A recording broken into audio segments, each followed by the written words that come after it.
Ahí. Ahí creo que estamos, Ana Elizabeth. No, no le tenemos todavía.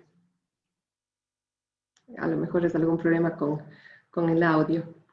Pero bueno, me permito yo intervenir hasta que Ana Elizabeth pueda arreglar el problema con el audio. Muchísimas gracias, ingeniero Juan Carlos. Bienvenido, Marco Morales, justamente quien preside, Juan Morales, quien preside el Comité de Ética, el programa de ética de la Universidad de la SUAY. Muchas gracias a todos quienes nos acompañan en esta mañana y se han dado cita justamente para que podamos tratar una temática que nos compete mucho a la universidad, a la Facultad de Ciencia y Tecnología, y bueno, en sí corresponde al cambio, a la ética y cambio climático.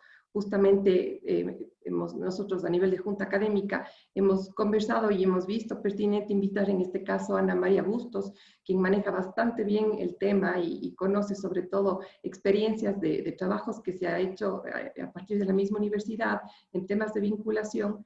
Y es por ello que el día de hoy queremos traerles este tema de gran importancia en este espacio del día de hoy. Es por ello que nos acompaña Ana María Bustos y nos acompaña también Pablo Guzmán. Así que no sé si, voy a ver si Ana Elizabeth pudo arreglar el tema del audio. Caso contrario, yo creo que podríamos empezar con la presentación.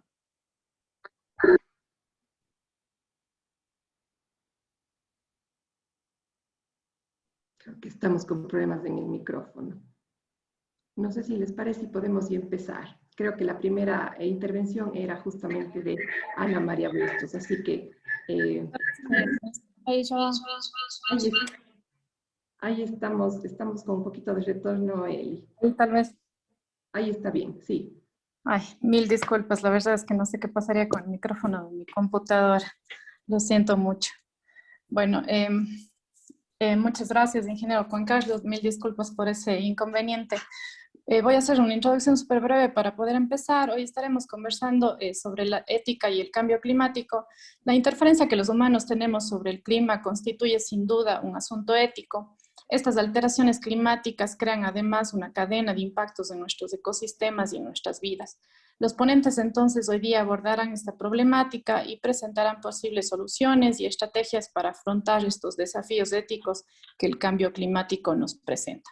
Esta conferencia está organizada de la siguiente manera. La abogada Ana María Bustos y el doctor Pablo Guzmán realizarán una ponencia de 20 minutos cada uno.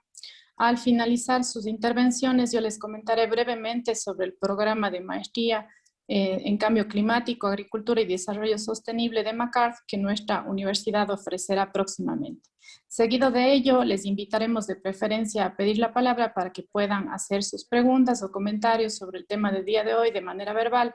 Sin embargo, si ustedes desean, también el chat estará habilitado durante toda la conferencia. Para iniciar, entonces, les presentaré a nuestra primera ponente. Ana María Bustos es abogada, es especialista en Derecho Constitucional por la Universidad de la SUAY, es magíster en Medio Ambiente, Dimensiones Humanas y Socioeconómicas y magíster en Derecho Ambiental por la Universidad Complutense de Madrid. Actualmente es candidata a doctorado en Medio Ambiente, Dimensiones Humanas y Socioeconómicas desde el 2015 por la Universidad Complutense de Madrid. En la Universidad de La Salle ella es coordinadora de la Escuela de Derecho desde enero del 2017, es docente de la Universidad de La Salle desde el 2012, también labora como consultora en Derecho Ambiental, Gestión Ambiental, Proyectos de Desarrollo Sustentable y Métodos Alternativos de Solución de Conflictos desde el 2015. Bienvenida, Ana María, por favor, le cedo la palabra. Muy buenos días con todos y con todas. Muchísimas gracias, en primer lugar, por la invitación. Es un honor para mí poder compartir con una querida escuela naciente, pero que ya este momento está mostrando frutos muy valiosos e importantes a nivel de nuestra ciudad y estoy segura que muy próximamente ya a nivel de país y a nivel global.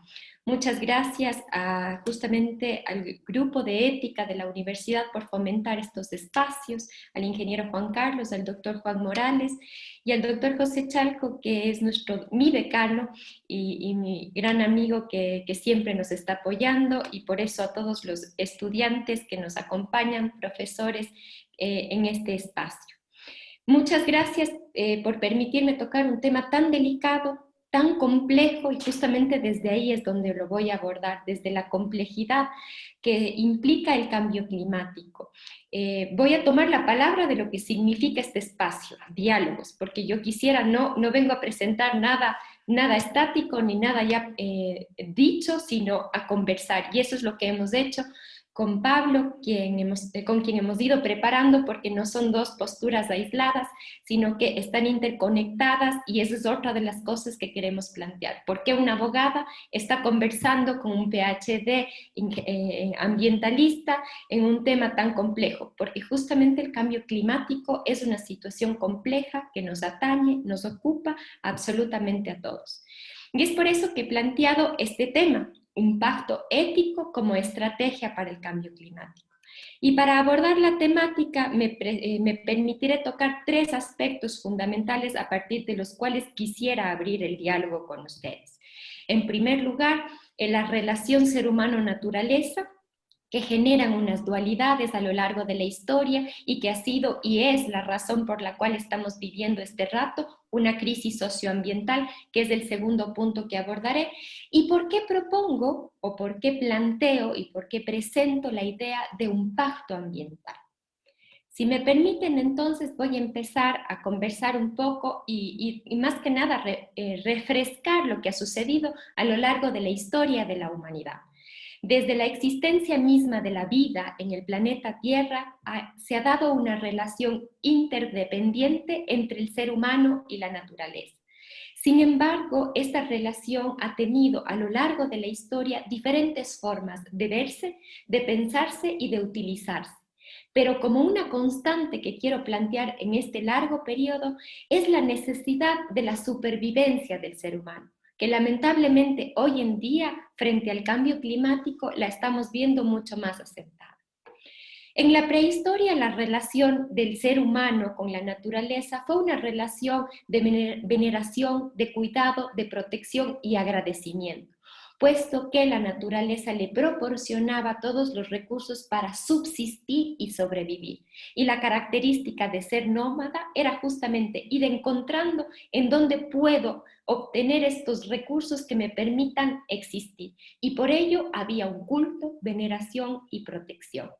Sin embargo, en este proceso nómada aparecen una serie de conflictos, de problemas. El encontrarse con otras tribus, con otros grupos, empiezan pugnas, empiezan problemas, quizá en algunos aspectos de escasez, se amplía la población y aparece la necesidad de un sedentarismo y con ella la aparición de la agricultura. Y es indudable, como el profesor Marten nos establece, que la agricultura probablemente es el punto de quiebre entre la relación ser humano y naturaleza. ¿Por qué de quiebre? Porque se mantiene la necesidad del ser humano de sobrevivir ante estos peligros, ante la necesidad de alimentarse y satisfacer necesidades básicas. Pero como ya no puede movilizarse, su capacidad de raciocinio e intelecto le permite crear justamente estrategias para dominar a la naturaleza. Y de hecho, la Edad Antigua y la Edad Media se ven caracterizadas por esta necesidad de dominar a la naturaleza, de cómo obtener de la manera más fácil, más rentable, ya empieza a aparecer la idea de rentabilidad con mayor capacidad de aprovechar de la mejor manera, con el menor esfuerzo, los recursos y los servicios que me proporciona la naturaleza. Y en este aspecto no podemos olvidar que los griegos, la cultura griega, los grandes filósofos y padres griegos, por supuesto, empezaron a desarrollar la necesidad de generar conocimiento. Y en este proceso de generar conocimiento tenemos justamente al ser humano como el eje y el centro que puede desarrollar este conocimiento.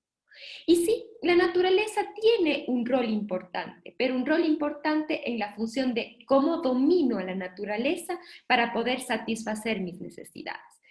Y la Edad Antigua se caracteriza por el pensamiento platónico, en donde el ser humano es el único que puede generar conocimiento y por lo tanto empieza ya el dualismo, esta relación ser humano y naturaleza, en una dualidad en donde empiezan a generarse estas jerarquías, el ser humano por encima de la naturaleza. Y en la Edad Media no se queda atrás, esta dualidad, esta separación, se mantiene por la necesidad de dominar. Si bien la religión plantea que todo proviene de la divinidad, el ser humano tiene una posición y una postura superior sobre lo que le rodea. Y así empieza a esgrimirse y generarse la diferencia y la dualidad, insisto, entre ser humano y naturaleza. ¿Qué sucede en la modernidad? La edad de la luz, la edad del conocimiento, la edad de las ciencias. Surge la necesidad de crear un conocimiento racional que permita el progreso, el desarrollo de la sociedad. Lamentablemente, para la relación hombre-ser humano, la generación de un conocimiento como una actividad exclusivamente proveniente del ser humano, en donde se ve la necesidad desde el positivismo y con el racionalismo científico de Bacon inicialmente, luego Descartes, y que se puntualiza con Augusto Comte, surge la necesidad de apartarnos, de eliminar todo tipo de valor, cuestión mística, la metafísica que provee o de la cual la naturaleza se nutre, tiene que ser separada, aislada, desconocida, para que el conocimiento racional del ser humano pueda impregnarse.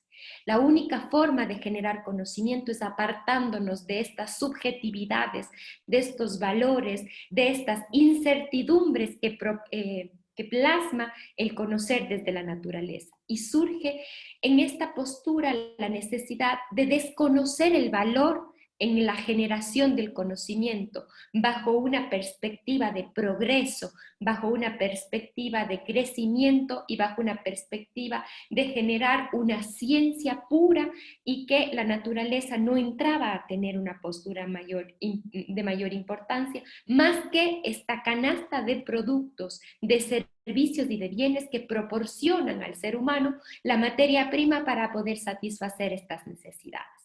Entonces surge la necesidad de empezar a racionalizar ya no solamente el conocimiento, sino todo tipo de actuación humana frente a la naturaleza. Y viene la época de la luz, del desarrollo, la época del conocimiento científico, de los avances tecnológicos, y entramos en la edad contemporánea. Una edad contemporánea marcada, determinada por el antropocentrismo, en donde el ser humano es el centro de absolutamente todas las actividades que se realicen: generación del conocimiento, utilidad de la naturaleza, la satisfacción de necesidades que el ser humano impregna. Pero lamentablemente esta concepción antropocentrista, bajo un criterio de dominación y de mantener esta supervivencia de lo racional, lo tecnificado, da lugar a un pragmatismo y a un utilitarismo. La naturaleza solamente servirá en la medida que proporcione los recursos necesarios para satisfacer las necesidades, ya no solo básicas, sino suntuarias y creadas por el ser humano. Y el pragmatismo implica que el desarrollo tecnológico, la ciencia y el conocimiento racional serán los instrumentos básicos y esenciales para poder aprovechar al máximo estos recursos y estas bondades que nos otorga la naturaleza, pero carente de valor. Aquí hay una ruptura, y aquí empiezo a plantear por qué entro desde un aspecto de un pacto ético como estrategia para el cambio climático. Porque justamente se visualiza en el momento en que nos encontramos actualmente, y que se va a profundizar, en que la naturaleza no tiene valor. De hecho, ya se hablaba desde Kant en que el ser humano es el único que tiene capacidad moral, y esta capacidad moral del ser humano es el que le da dignidad. Por lo tanto, los animales, las plantas, lo natural que no sea humano, carece de esta capacidad moral y carece de dignidad, y solo podrá ser considerado como sujeto de ciertas protecciones u objeto de ciertas protecciones en la medida de que la capacidad moral del ser humano le permita o vea necesario protegerle y atender. Desde esta dualidad tan marcada, generamos lo que hoy conocemos como una crisis socioambiental. La crisis socioambiental actual está caracterizada por varios factores y deviene de varios factores. En primer lugar, es indiscutible una insatisfacción de necesidades humanas generalizadas. No solo podemos hablar que la crisis es ambiental, que solo tenemos un índice enorme de deterioro de la biodiversidad, una pérdida de servicios ecosistémicos, una disminución considerable de las porciones aptas u óptimas para el desarrollo del ser humano, sino que en las condiciones sociales el ser humano también se ha visto plagado de guerras, plagado de violencia, plagado de discriminación, plagado de diferencias sociales cada vez más abismales, de una extrema pobreza. Hablamos que la linealidad, el pensamiento homogenizador, el pensamiento unidireccional que generó el racionalismo científico, desprovisto de la posibilidad de comprender las relaciones dinámicas, complejas y sistémicas que se daban y que se dan entre lo humano y lo ambiental, nos han llevado a una ruptura que caracteriza hoy en día la crisis socioambiental. ¿Y a qué nos referimos con crisis socioambiental? Yo les voy a pedir de favor, solo si podemos mirar estas imágenes, son de Cuenca todas ellas, y solo voy a plantear algunas palabras. Unas palabras como son la incertidumbre, el riesgo, la complejidad y el caos. ¿Podemos ver estas palabras en estas imágenes? Pues yo creo que nos dicen muchísimo. Y eso es lo que caracteriza hoy en día la crisis socioambiental. El pensamiento unidireccional, el pensamiento homogenizante nos ha llevado a evitar comprender la complejidad de los problemas sociales, que por supuesto son también problemas ambientales. La racionalidad científica que impide la consideración cultural, social, política en los problemas técnicos nos ha llevado ya no solamente a que el ser humano pretendía que con el control y la racionalidad de la sociedad podía alcanzar progreso y desarrollo. Morin, el filósofo francés Edgar Morin nos plantea que el ser humano en su ansia de racionalizar la sociedad hoy en día se encuentra racionalizando al ser humano para poder adaptarse a esta sociedad racionalizada. ¿Qué quiere decir? Que hoy en día tenemos un verdadero control social por esta tecnología que hemos generado, que en principio no está mal y que en principio puede solventar y solucionar muchísimos de los problemas que nos aquejan hoy en día. Sin embargo, el pensar que la tecnología per se puede resolver todos los problemas, hoy en día el cambio climático nos está demostrando que ya no es posible. Esa dominación ambiental que motivó en su inicio a que el ser humano desarrolle la ciencia, la tecnología, que desarrolle todas y cada una de las especialidades. Se olvidó que las especialidades tenían que integrarse, complementarse para poder atender a la complejidad de los problemas. Y esta visión sesgada desde cada una de las ciencias, aisladas desde cada una de las ciencias, no nos ha llevado a dominar a la naturaleza, sino vivir en una permanente y constante situación de riesgo, de incertidumbre, de caos y de complejidad, para lo cual la ciencia y la tecnología no tienen las respuestas, porque las estamos mirando solo desde los sesgos de cada una de nuestras especialidades. Pero hablamos que es una crisis socioambiental y en el aspecto social porque lamentablemente esta visión única, esta visión lineal, esta visión reductiva nos ha llevado a perder una característica esencial de la humanidad, el sentido de lo colectivo y de lo comunitario, el sentido de la responsabilidad de los actos individuales sociales que tenemos en los efectos de lo que está sucediendo hoy en día. La indiferencia por los efectos de nuestros actos nos ha llevado hoy en día a vivir una situación de desesperación ante las situaciones que se están viviendo. Y justamente eso es lo que resuelve o esto es lo que se consagra como establece justamente el mismo profesor Morin. ¿Qué estamos haciendo en este momento? ¿En dónde nos encontramos? ¿Hacia dónde estamos actuando, hacia dónde nos estamos dirigiendo, hacia dónde estamos caminando? ¿Es un problema ambiental que la ciencia y la tecnología lo va a desarrollar con mayor precisión? ¿O es un problema de la relación que los seres humanos hemos desarrollado para con lo que nos rodea, para con el otro y los otros, para con lo que necesitamos no solamente de manera individual, sino para lo que necesitamos como sociedad? Hoy en día la crisis ambiental es un pequeño punto. La crisis es una crisis de humanidad y es una crisis civilizatoria. Es una crisis que no se puede responder para atender momentos o situaciones aisladas o parcializadas. Es una crisis que se tiene que atender desde justamente el rol, la posición y la relación que los seres humanos tenemos con los otros seres humanos y con lo que nos rodea, de lo cual nosotros somos parte y no somos el agente dominador encargado de resolver. Y por eso planteamos, ¿por qué hablamos justamente de esta relación, de esta dualidad, de esta linealidad, como un pacto socioambiental, como un proyecto ético para atender y para responder a las necesidades que estamos planteando? La pregunta es, ¿por qué el cambio climático requiere un pacto? Porque el cambio climático es el resultado de esta ruptura social, porque el cambio climático es el resultado de este estado de crisis, de caos, de complejidad, de incertidumbre y de riesgo, que por supuesto podemos científicamente demostrar que era un fenómeno natural que iba a ocurrir.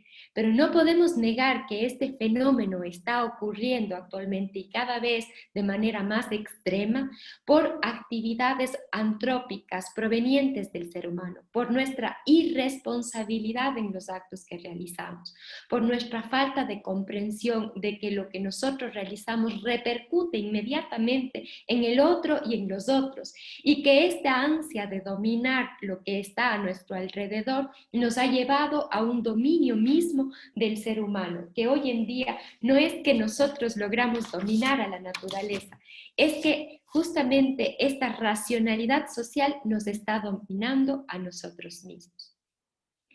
Recogiendo las palabras de este sociólogo alemán muy importante en su teoría del riesgo, nos plantea, y me voy a permitir leer textualmente para poder referir por qué hablo de un pacto.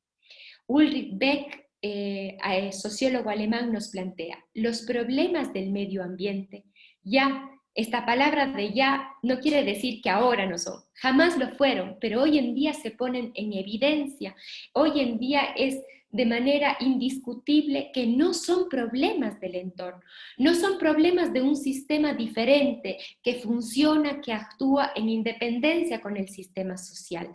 Esta disociación, esta dualidad, esta ruptura entre el sistema social y el sistema natural que emergió justamente desde el planteamiento de Bacon y Descartes en la necesidad de dividir y de separar por la incertidumbre o la subjetividad que representaba la naturaleza para el conocimiento racional humano, ya no puede mantenerse. Son problemas, los problemas que vivimos hoy en día, como el cambio climático, son problemas en su génesis y sus consecuencias, es decir, desde donde nacen, desde donde se originan y desde los efectos que están causando. Son problemas sociales, son problemas de una estructura, de un entramado social que es mucho más que una suma de individuos, cada uno con su individualidad y con sus necesidades. Es un conjunto de individuos que coexistimos en comunidad y en colectivo, y por lo tanto las respuestas que debemos dar desde este entramado colectivo, comunitario, pero desde una característica fundamental que es la diversidad. Por eso los problemas sociales son problemas del ser humano, de su historia. De manera muy breve, muy resumida, me permití plantear cómo históricamente hemos ido diferenciando esta relación y lamentablemente estrechando la diferencia entre lo que es el sistema social y el sistema natural. Históricamente hemos pensado que somos distintos, estamos disociados, somos dos casi opuestos y que no podemos coexistir. Y eso es lo que ha condicionado hoy en día a nuestra vida, nuestra referencia frente al mundo, y no solo al mundo natural, frente al mundo social, al otro y a los otros, a los olvidados, a los oprimidos, a los desconocidos, a los diferentes a nosotros. Y también es un problema de la realidad, del ordenamiento económico, cultural y político que se ha esgrimido, que se ha edificado, que se ha construido a partir de esta disociación. Tomando como referencia entonces de esta relación dual que no nos ha llevado a nada más y nada menos que el control del ser humano por el ser humano, y que en lugar de un progreso y un desarrollo nos ha llevado a una hiperindividualización y racionalización técnica que rompe, que desconoce todo tipo de subjetividades, todo tipo de valores y todo tipo de vinculación con el otro y con los otros. Y justamente esta relación diferenciada marca el cambio climático y es la respuesta desde la cual nosotros queremos plantear este pacto social por el cambio climático. Atender este problema tan complejo, tan actual, tan latente, tan nuestro, nos implica un pacto. ¿Pero por qué hablo de pacto? No un pacto como un tratado internacional, no un pacto como una constitución con un conjunto de normas, no un pacto como un documento escrito que está hermosamente enmarcado y que está como al cual lo miramos pero no lo entendemos. Un pacto entendido como un acuerdo de voluntades que parte justamente del reconocimiento que para resolver no quiero decir cómo terminar, sino resolver de cómo atender la problemática que deriva del cambio climático, parte del reconocimiento que es un problema social.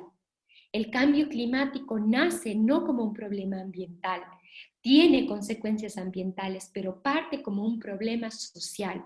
Un problema social que por lo tanto tiene que nacer y partir desde la sociedad para poder ser atendido y para poder establecer estrategias que nos permitan ir enfrentando las consecuencias y, de ser posible, disminuyendo las mismas. Un pacto en el cual implique una decisión ética. Y aquí es importantísimo porque hablamos de una decisión ética. Porque parte de tres cosas que las planteamos aquí. Si la sociedad actual está caracterizada por la incertidumbre, hoy en día no sabemos qué fenómeno natural nos va a ocurrir, hoy en día no sabemos qué virus nos va a atacar, hoy en día no sabemos si las vacunas que existen, si las medidas de adaptación que se han adoptado, si las medidas de mitigación o incluso si la tecnología que hemos alcanzado a desarrollar va a ser suficiente para atender los problemas. Pero la incertidumbre no nos puede inmovilizar, la incertidumbre nos obliga éticamente a actuar y por lo tanto este pacto social nos llama a tener una actuación responsable, una actuación en tomar decisiones, tanto individuales, colectivas como políticas de acción precautoria. La incertidumbre nos llama a actuar en la medida de lo posible anticipadamente a los efectos que pueden ocurrir frente a las acciones que hemos cometido, pero una acción no paralizante, sino una acción que nos permita responder de manera oportuna, de manera ágil, pero no solamente rápida y ágil, con un criterio de atender a la complejidad. ¿Qué significa? La complejidad implica que los efectos de una situación no están limitados al ámbito de actuación. La complejidad implica que el sistema natural y el sistema social no son dos sistemas cerrados que se oponen o que se repelen. Son un mismo sistema que interactúa y que genera relaciones complejas e interdependientes. Y estas relaciones complejas e interdependientes tendrán que ser atendidas única y exclusivamente desde la articulación y la complementariedad. No podemos tomar decisiones políticas si no tenemos una referencia técnica, pero tampoco podemos tomar decisiones técnicas si no podemos analizar las repercusiones sociales, culturales que van a generar. No podemos quedarnos con unas decisiones económicas si no tomamos en cuenta la afectación en el marco territorial, cultural, social y ambiental en el cual generarán. Por eso la articulación entre los diferentes actores que forman parte del cambio climático, como los primeros en tener las consecuencias, pero también los primeros responsables en actuar frente a él. Y otro aspecto importante, no queremos en ningún momento plantear que la libertad ha sido la condicionante para llegar a este punto de crisis y de ruptura de humanidad.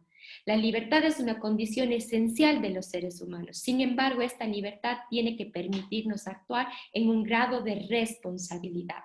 La responsabilidad tanto inter como intrageneracional, en el sentido de que tenemos que hacernos cargo, tenemos que dejar atrás esta esta apatía social, tenemos que dejar atrás este quemimportismo, perdón las palabras fuertes, respecto de las consecuencias de nuestros actos individuales. La responsabilidad nos llama a actuar de manera colectiva frente a los efectos que nuestros actos generan actualmente entre las distintas personas que integramos los distintos terrenos, territorios en donde actuamos, pero también hacia lo que vendrá un futuro. El Pacto Social por el Cambio Climático a lo que quiere apuntar es a que reconozcamos el lugar en el cual estamos los seres humanos frente a este problema tan grave como el cambio climático.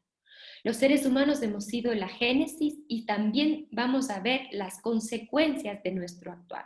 Y por lo tanto, resolver el problema, que no significa acabar, sino atender de manera oportuna, de manera eficaz, logrando estos acuerdos consensuados que buscan generar estas responsabilidades individuales, colectivas y comunitarias para atender los efectos del cambio climático, para atender los efectos de los problemas que se agudizan. El cambio climático es sinónimo de degradación del medio ambiente, es sinónimo de pérdida de biodiversidad, pero también es sinónimo de pobreza extrema, es sinónimo de actos de violencia extrema, es sinónimo de necesidades latentes insatisfechas, es sinónimo de desigualdades latentes entre los pueblos y las comunidades.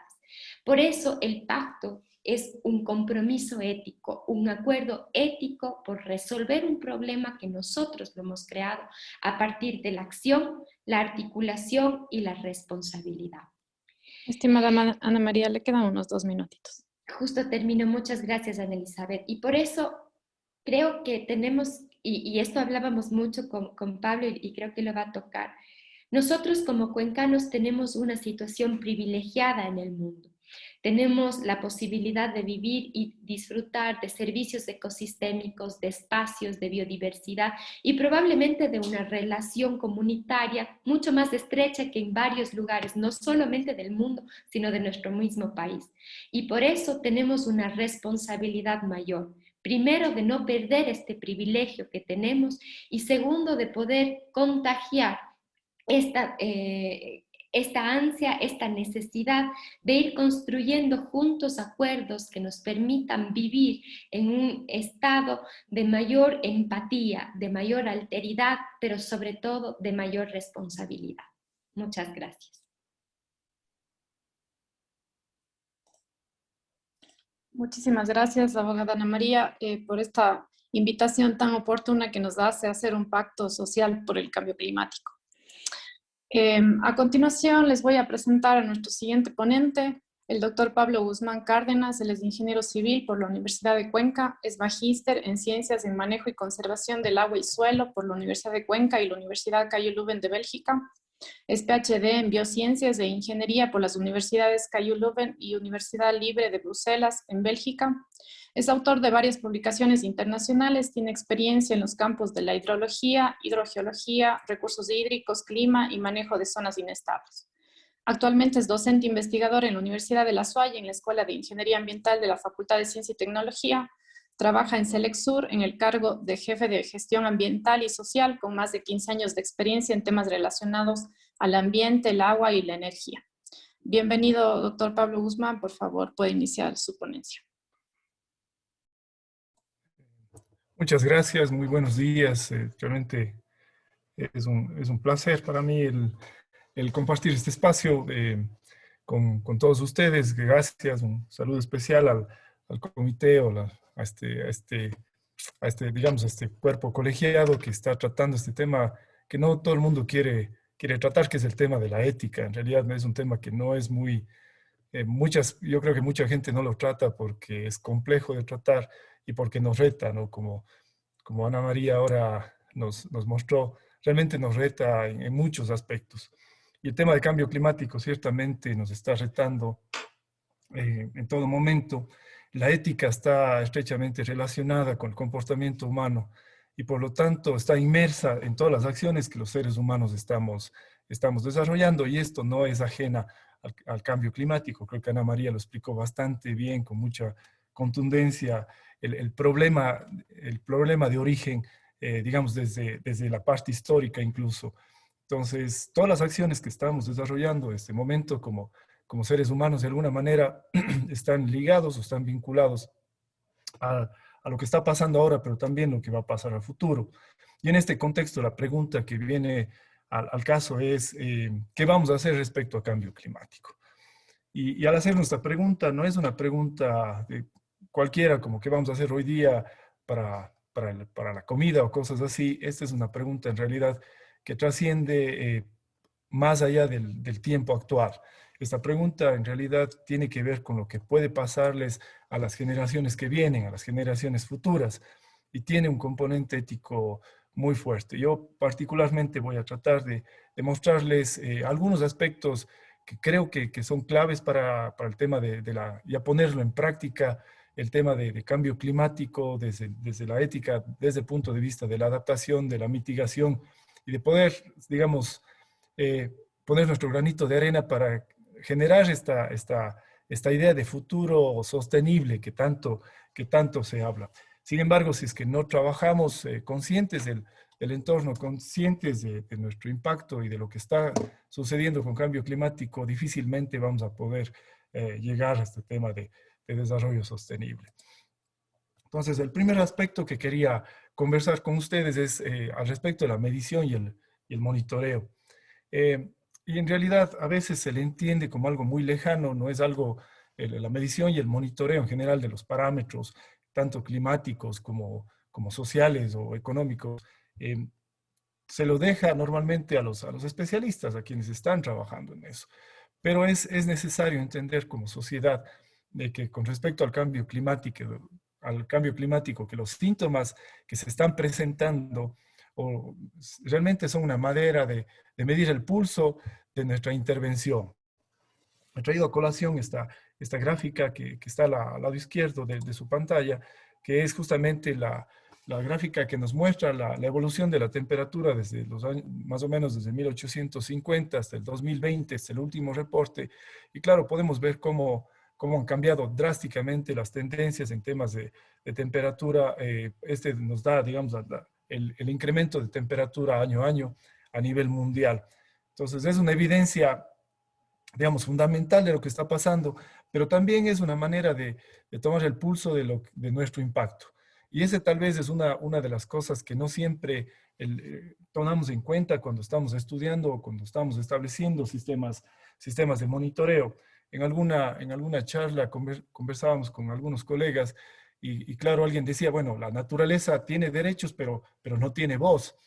Y salió esta idea de que probablemente es cierto, la naturaleza de alguna manera no tiene voz, y nuestro país, a veces con mucho orgullo, decimos que tiene derechos, pero una manera de escuchar la naturaleza es a través del monitoreo. Y claro, un poco dejar también de romantizar los temas, de hacerles tan etéreos que no podemos aterrizarlos, ¿no? Entonces, una manera efectiva de ver y de escuchar los síntomas de lo que está pasando es justamente el tema del monitoreo y la medición. Ahora, en ese aspecto también, un tema que es fundamental, y la gente que está trabajando en clima, en hidrología, a nivel mundial, está dándose cuenta de que fundamentalmente el cambio climático no solo es que cambia los patrones de comportamiento del clima, sino también está, digamos, echando por la borda todas las metodologías que tradicionalmente se usaban para predecir el clima, por ejemplo, para predecir lluvias, predecir crecientes, porque los patrones están cambiando.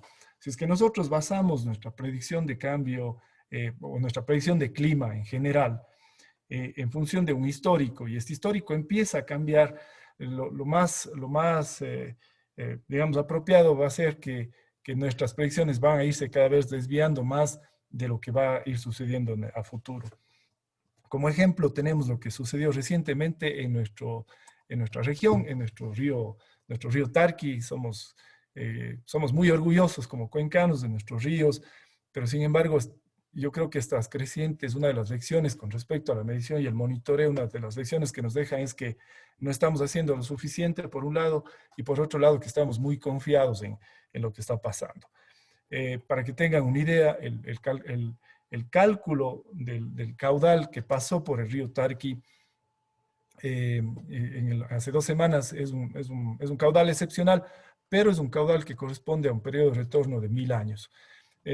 Si bien el concepto de periodo de retorno es un tema muy usado en la ingeniería para establecer infraestructura, algunos temas de diseño, en este caso diseños de alcantarillado, diseños de márgenes de protección y una serie de cosas, el tema de 1000 años, un periodo de retorno de 1000 años es algo que no se ocupa normalmente. Para que tengan una idea, la mayoría de infraestructura que ustedes ocupan en el día a día, me refiero a los temas de alcantarillado, a los temas de agua potable, los periodos de retorno con los cuales se calculan son para fenómenos de 50 o 100 años.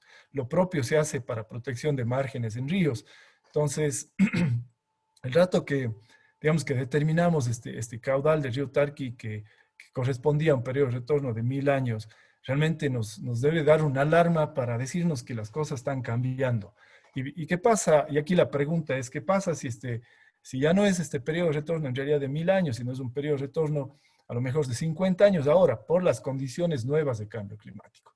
Entonces, todo esto nos debe tocar desde el punto de vista de la concepción del monitoreo, debe tocar en nosotros la idea de que no lo sabemos todo y que las metodologías y lo que hemos venido aprendiendo y aplicando desde el pasado necesitan ser revisadas. Entonces, es una concepción, yo diría, de reconocimiento de en qué estamos en realidad, qué es lo que estamos haciendo y qué es lo que necesitamos hacer para que esto no continúe en una incertidumbre inmensa, ¿no? Porque, como bien decía Ana María, uno de los problemas es la incertidumbre. Hay una incertidumbre muy amplia y claro, el rato que perdemos la confiabilidad de nuestros sistemas de predicción, en nuestras técnicas, nuestras metodologías, ese momento la incertidumbre aumenta muchísimo. Entonces, como seres humanos debemos hacer, yo diría, una especie de mea culpa y seguir adelante. Es bueno el plantearnos qué es lo que no está bien, qué es lo que estamos haciendo mal y plantear y abrir las puertas para las nuevas metodologías y el estudio. Lamentablemente, y en nuestro medio hemos podido ver con mucha, digamos, continuidad este comportamiento, nos es difícil aceptar esta situación y queremos seguir a veces haciendo lo mismo o simplemente el tema de medición y monitoreo tienen esta connotación de que no es visible, de que es difícil a veces de explicar y no queremos hacer los esfuerzos tampoco por explicar lo que está sucediendo y preferimos desviar nuestros recursos hacia otras cosas. Entonces es importantísimo que tomemos esa decisión, que parte de esta idea, de este pacto, sea el instrumentar, digamos, el determinar monitoreo que nos permita escuchar esos síntomas de la naturaleza y que nos permita además cerrar esta brecha de incertidumbre y poder tomar decisiones apropiadas en el tiempo. Entonces es un tema práctico que tiene que ser abordado. Actualmente estamos en un escenario en el que uno de los aspectos que más está creciendo es el tema de manejo de datos. Probablemente es el segundo o el primer aspecto en temas tecnológicos que más crece, que más se renueva día a día, ¿no? Entonces, tenemos este ejemplo del Big Data, que es un tema que nos permite, digamos, analizar grandes cantidades de datos y poder sacar conclusiones y poder, digamos, apuntar a soluciones pertinentes y que se corresponden probablemente con lo que está pasando. En este aspecto tenemos digamos, el tema de la complejidad, ¿no? Porque el cambio climático no es solamente el ascenso de la temperatura o el incremento de la temperatura. Si bien es cierto que a nivel mundial este ha sido, digamos, la pantalla principal en cuanto al monitoreo de cambio climático conjuntamente con el incremento de CO2 y de gases de efecto invernadero, hay una serie de variables que están cambiando porque el clima en sí, porque la Tierra en sí es un sistema interconectado.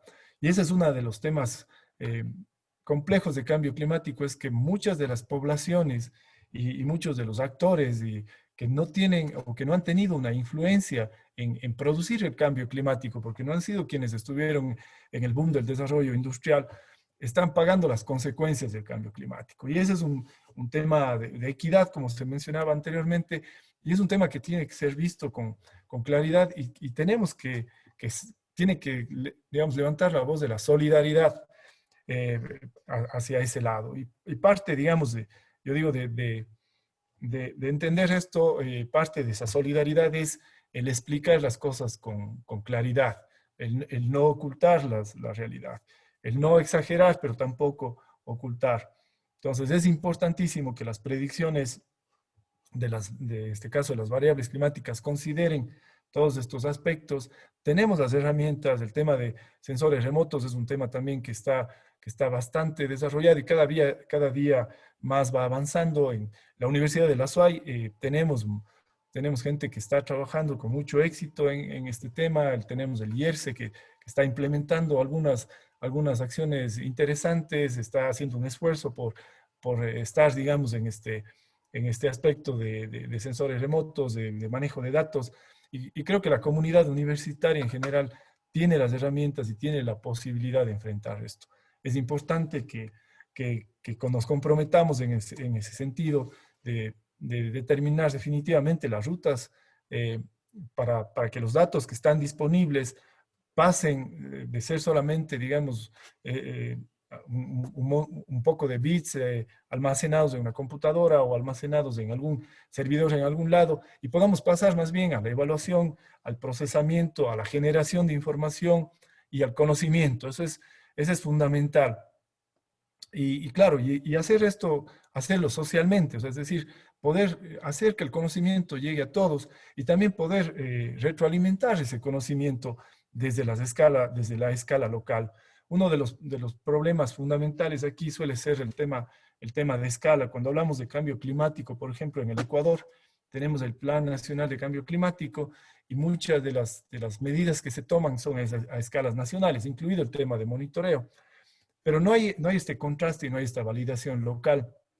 Lo que pasa en nuestra ciudad de Cuenca, lo que pasa en nuestro entorno, lo que pasó recientemente con el tema de las crecientes de los ríos, seguramente no se comparece con lo que está pasando en Esmeraldas o con lo que está pasando en el centro del país, de pronto en la zona de Cotopaxi, por ejemplo, o lo que pasa en la costa, en la cuenca del Guayas. Entonces, todos estos temas es importante y necesitan ser validados y necesita ser, tanto el conocimiento que se genera necesita ser comunicado efectivamente, pero también necesita ser contrastado y retroalimentado desde el conocimiento local y desde la experiencia y un poco también la parte empírica que existe en general en las personas. Entonces, estos son los temas fundamentales que considero se deben tratar sobre la medición y el monitoreo. Hay muchísimas cosas más, se puede ser muy específico.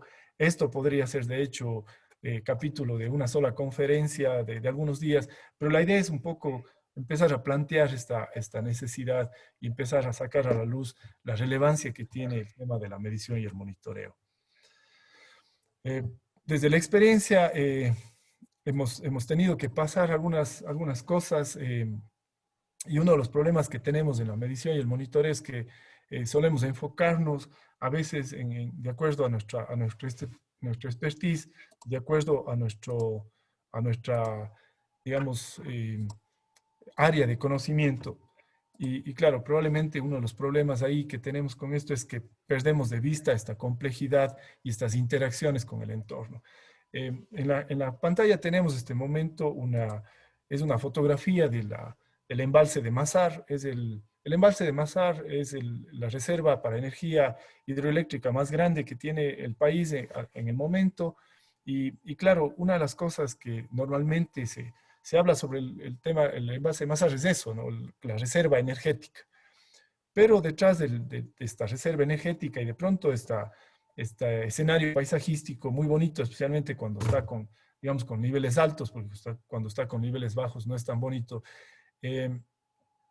Hay otros temas de interacción. En este caso, y lo que traigo a colación es el tema de los movimientos de masas que están alrededor del embalse de Masar, que son una realidad que están antes del embalse, pero que nos muestran una diferencia. Entonces, al lado derecho podemos ver, digamos, ya esta es una zonificación de riesgos, de deslizamientos, y claro, se ve también un poquito el tema de uso de suelo, y hemos podido analizar en el embalse de Masar un sinnúmero de variables, y estamos haciendo un esfuerzo ahora por juntar esas variables, y dentro de esas variables, claro, están los escenarios de cambio climático. Entonces, ¿cómo vemos al embalse de Masar? Si lo vemos netamente desde el punto de vista de generación hidroeléctrica, probablemente nuestro manejo del embalse va a ser netamente en ese sentido, es decir, vamos a decir cuándo subir el nivel o cuándo bajar el nivel netamente en función de la demanda eléctrica del país. Pero eso tiene varias connotaciones. Una de las connotaciones que tiene, por ejemplo, es el tema de que algunos movimientos de masas pueden acelerarse, pueden, digamos, tender a moverse más rápido si es que el movimiento del agua no es controlado. Hay todo un tema en este sentido, pero es un buen ejemplo de que si lo vemos solamente desde el punto de vista sectorial, en este caso del sector eléctrico, podemos perder de vista algunos aspectos que sumados en el entorno más bien de cambio climático nos pueden causar problemas. Entonces es importante o es fundamental que tengamos esta visión periférica, que podamos desarrollar una visión, digamos, global y compleja en alguna manera, pero ya tenemos las herramientas, esa es la ventaja, eso es lo que está pasando en este momento. Bien, entonces esto sería, digamos, el tema de monitoreo. Yo les había hablado también del tema local, del tema nacional, y ahí quiero, para terminar esta parte de monitoreo, hacer un énfasis. Es necesario que si bien existe, es importante que exista un monitoreo regional, nacional, a nivel del continente, que el monitoreo responda a las condiciones locales. Eso es fundamental, y eso nos invita a tener un empoderamiento como academia, nos invita a tener un empoderamiento como ciudadanos, como miembros activos de una comunidad, de una región, porque no podemos seguir con esta idea de andar, digamos, por la vida sin tener el conocimiento de nuestro entorno, ¿no? Sin tener el conocimiento de lo que está pasando y de lo que puede pasar.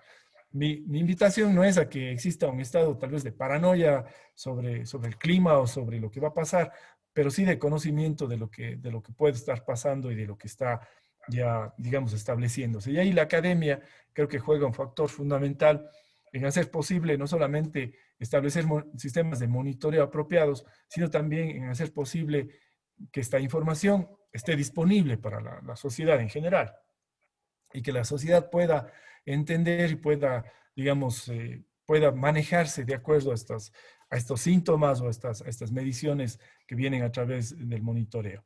No podemos esperar y tampoco podemos esperar que otros lo hagan por nosotros. Un ejemplo de lo que está pasando este rato en el país con el tema de monitoreo, recién se realizó un proyecto, o se está realizando un proyecto bastante grande a nivel nacional para un tema de actualización del potencial hidroeléctrico que tiene el país, porque nuestro país, si bien ha construido grandes hidroeléctricas, algunos proyectos todavía tiene un potencial por aprovechar. Entonces es importante actualizar eso, y en esa actualización existen la idea de escenarios de cambio climático para ver qué va a pasar en el tiempo. Pero sin embargo, o más bien con esta idea, una de las trabas principales en este proyecto ha sido la adquisición de datos, el conseguir datos para el proyecto, ya sea porque los datos están en manos de ciertas instituciones que no comparten sus datos, a pesar de que son instituciones públicas, o porque hay instituciones que quieren cobrar por los datos, a pesar de que es información pública. Entonces, esa manera... Un minutito le queda. Ya, esa manera de ver los datos, esa manera de ver digamos, el monitoreo, realmente nos hace muy mal. Nos hace tremendamente mal porque no nos permite avanzar. Otro aspecto fundamental de cambio climático es el tema de la visión del territorio y cómo estamos gestionando el territorio. Aquí en su pantalla tenemos este rato algunos escenarios de cambio climático. Podemos ver escenarios digamos, para distintas épocas, pero no dejan de ser escenarios, no dejan de ser predicciones, que si bien estas son del año 2016, de una consultoría que realizó el Ministerio del Ambiente, tienen un alto grado de incertidumbre. Sin embargo, estos escenarios tienen que ser incluidos ya en nuestra gestión, tienen que ser incluidos en la gestión del territorio, en cómo vemos la planificación del territorio. No nos sirve de nada tener escenarios de cambio climático, tener estudios de cambio climático si es que no podemos involucrar en el territorio. Necesitamos verle al territorio ya no como un espacio de expansión, sino necesitamos verle al territorio, ¿cierto?, como un espacio de convivencia. Ya no es un espacio, ya no es más un espacio de expansión donde yo tengo que imponer infraestructura, sino es un espacio de convivencia donde yo tengo que entender lo que está pasando a mi alrededor para poner la infraestructura. Hemos visto en los últimos años una intensificación de fenómenos de movimientos de masas. La fotografía del lado izquierdo es el deslave que hubo recién en la zona de Chunchi, en Chimborazo. El de la derecha es un deslave muy parecido en la zona de Cusco. Y claro, todo esto está ligado a temas de infraestructura y a esta idea de construir por sobre la naturaleza, no con la naturaleza. Entonces, el llamado aquí no es seguir en esta práctica, sino más bien hacerlo crecer con la naturaleza. Esa es la idea. Si vamos a crecer como sociedad, si vamos a crecer como país, necesitamos hacerlo con la naturaleza, no en contra de la naturaleza. Un ejemplo de eso representa esta visión del territorio que está implementándose. Esto es en Oslo, en Europa. Entonces, Oslo era una ciudad que tenía, digamos, bastantes problemas con los temas de marea, porque es una ciudad en el mar, y bastantes problemas con los temas de acumulación de precipitación y de lluvia. Sin embargo, en los últimos años ha implementado un plan para volverle verde a la ciudad. Entonces, es posible hacerlo, y uno de los aspectos, por ejemplo, aquí fundamentales, es que el uso energético por el tema de olas de calor en el verano, en general Noruega es un país muy frío, pero en el verano se pueden producir picos de calor. Cuando existen esas olas de calor, y eso está, digamos, pegando muchísimo en las zonas de 4 estaciones, un tema para frenar las olas de calor ha sido reverdecer la ciudad. Entonces, claro, es un concepto que se sale del punto de vista de la mayoría de planificadores, que a veces le vemos a la ciudad solamente, o le ven a la ciudad solamente desde el punto de vista de lo verde y lo paisajístico. No, lo verde también es infraestructura que nos permite mitigar efectos de cambio climático, como el tema, en este caso, de las olas de calor. Este ejemplo de acá es un ejemplo del tema de transporte.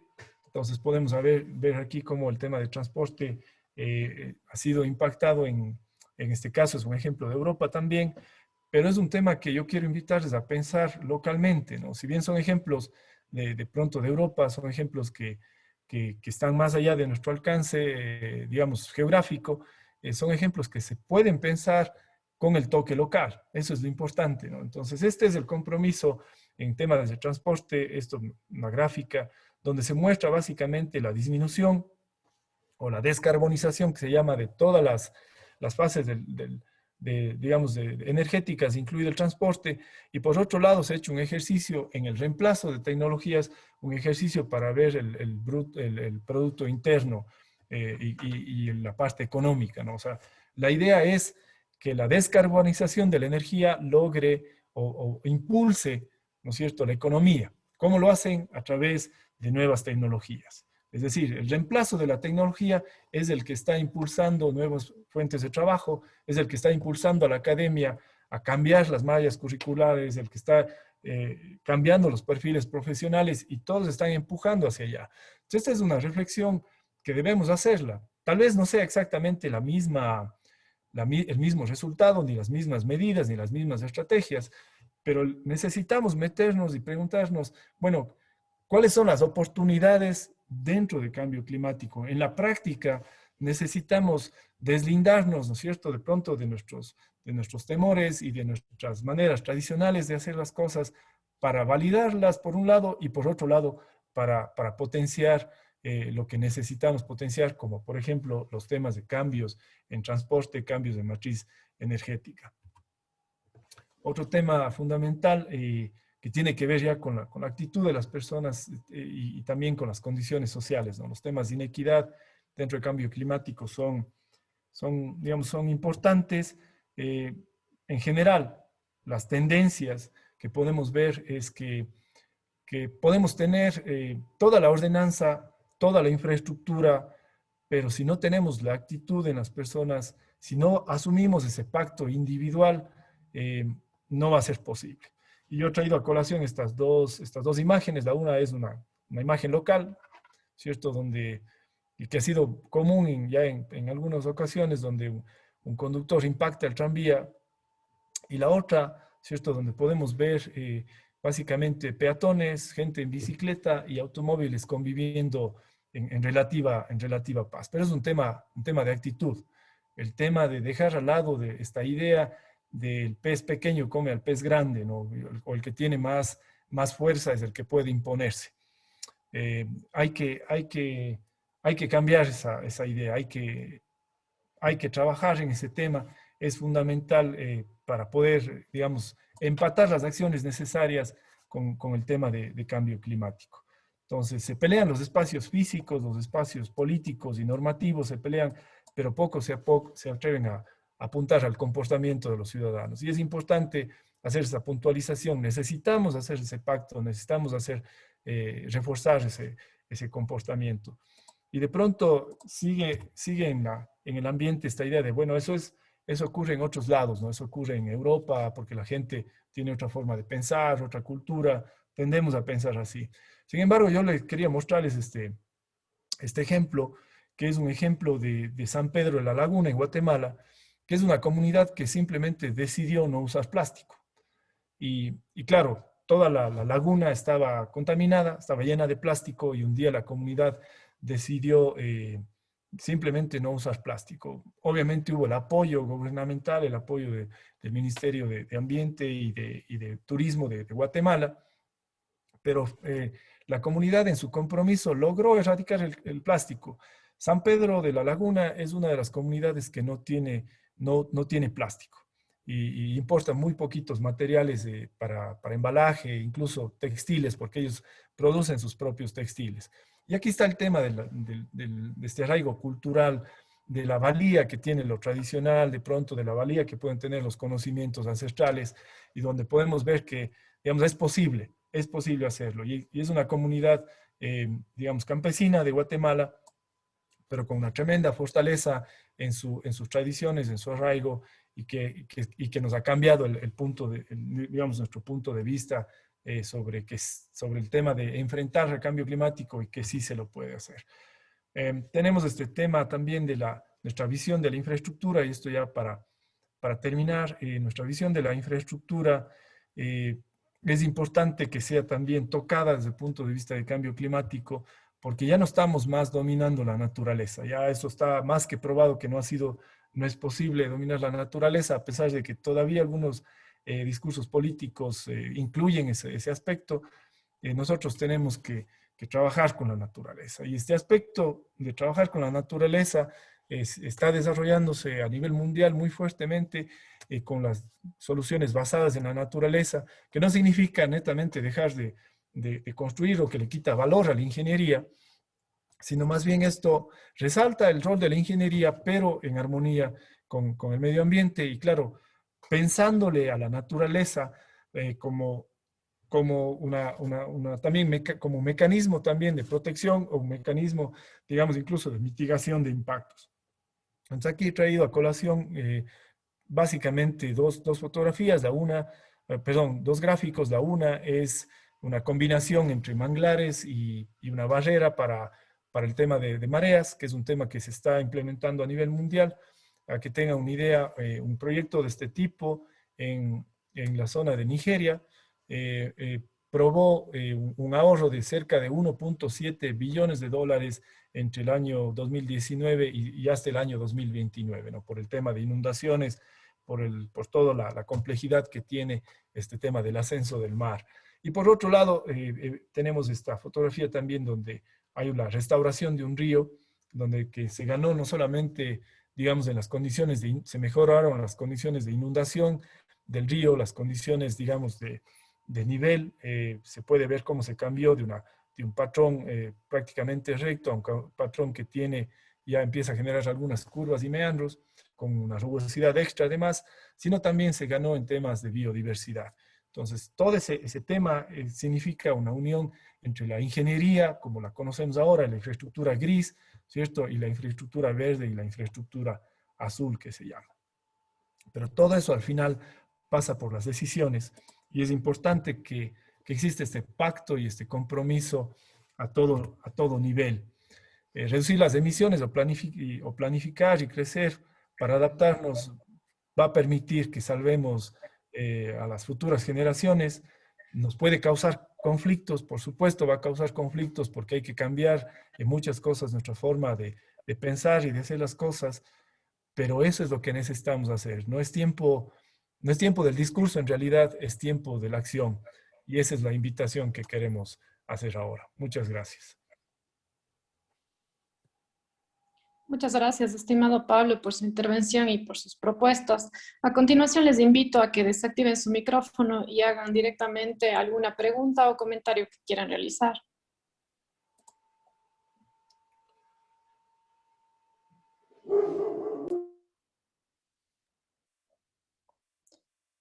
Si desean, también pueden hacer sus preguntas a través del chat. Yo, Ana Elizabeth, bueno, muchísimas Diga, gracias a Ana María, a Pablo por sus ponencias de la mañana de hoy. Yo tengo una pregunta que es un tanto general, pero a lo mejor calza y pueden ayudarnos con únicamente una percepción de ustedes. Pues tenemos justamente esta conferencia de las partes que se nos viene ya en unos meses más. Quisiera saber en sí cuál es su percepción en cuanto a cómo justamente el pacto al que ha hecho referencia tanto Anita, María Bustos, y a las diferentes acciones. Pablo básicamente en su ponencia aterrizó bastante esta idea de cómo asentamos y lo que vivimos prácticamente a nivel local, incluso en las últimas semanas. Pero ¿cómo le ven ustedes justamente el país, nuestro país va a estar con su representación en el COP26 en Glasgow? ¿Ustedes cuál creen en torno a todo lo que nos han comentado el día de hoy, que debería justamente espacios como estos llevarnos a una reflexión para justamente hacer propuestas? Hablemos partiendo de lo local, ¿sí? Obviamente sabemos que el COP involucra que todos los países justamente lleguen a acuerdos y básicamente es la última reunión esperanzadora justamente para poder llegar a los mismos. Pero ustedes a nivel local, ¿cómo creen que podríamos nosotros y empezar a actuar justamente con miras a eventos como el COP26?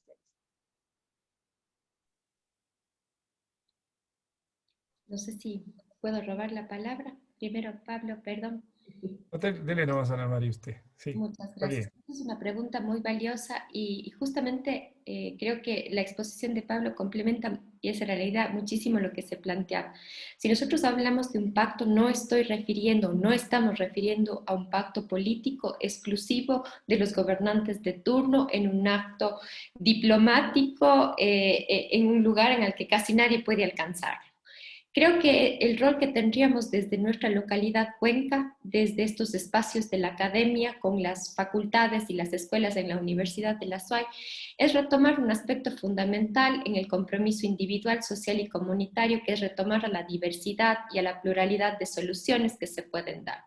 No sirve de nada tener una decisión global, que son fundamentales, no digo que no sirve. Son esenciales y fundamentales el asumir la responsabilidad que como estados a nivel global tienen para enfrentar un problema global con consecuencias, como bien lo ha dicho Pablo, no equitativas.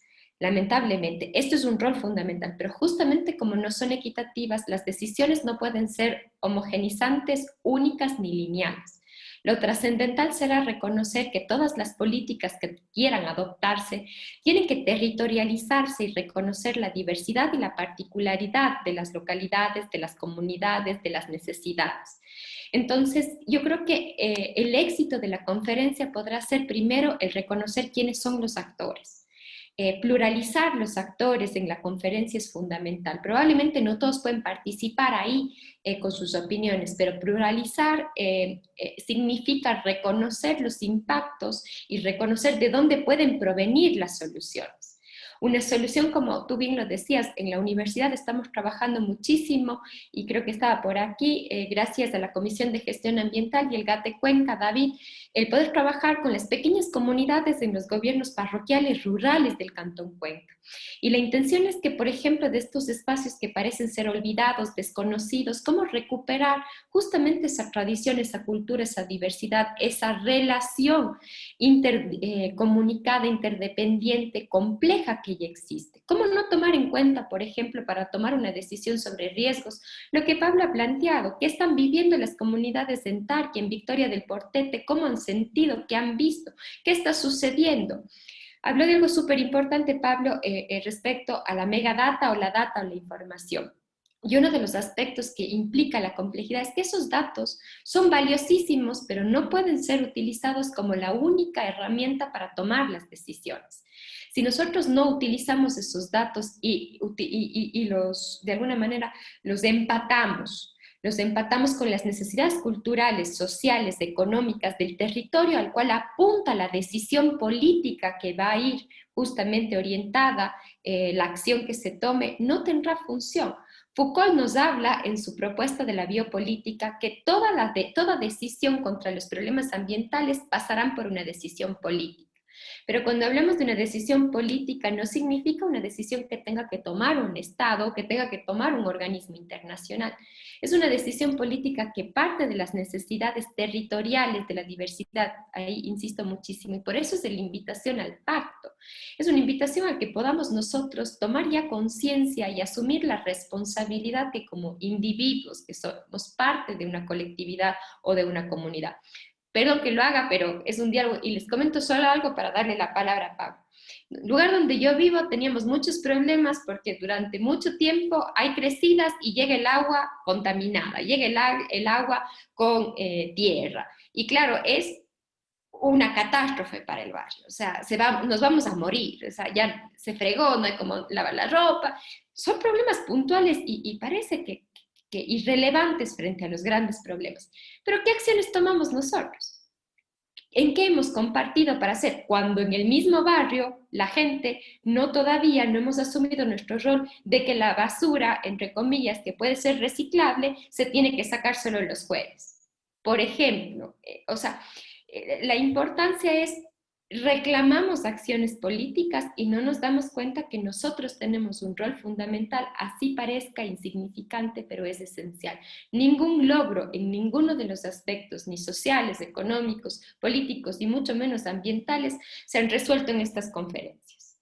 Ni han dado lugar porque los estados dijeron vamos a comprometernos, sino porque han sido reclamaciones puntuales, reclamaciones sociales, científicas, de las comunidades que alzan la voz. Y el Ecuador tiene demasiadas experiencias de ello. Entonces, la invitación es a poder analizar y complementarnos. Esto es importante, complementarnos y articularnos. Y ojalá, ojalá hayamos logrado esto que queríamos con Pablo, o sea, plantear algo y mostrar cómo él lo ha hecho con las experiencias exitosas en algunos lugares, de cómo podemos complementarnos desde las distintas especialidades, desde las distintas profesiones, y faltan muchísimas más aquí, pero es eso lo que tenemos que demostrar.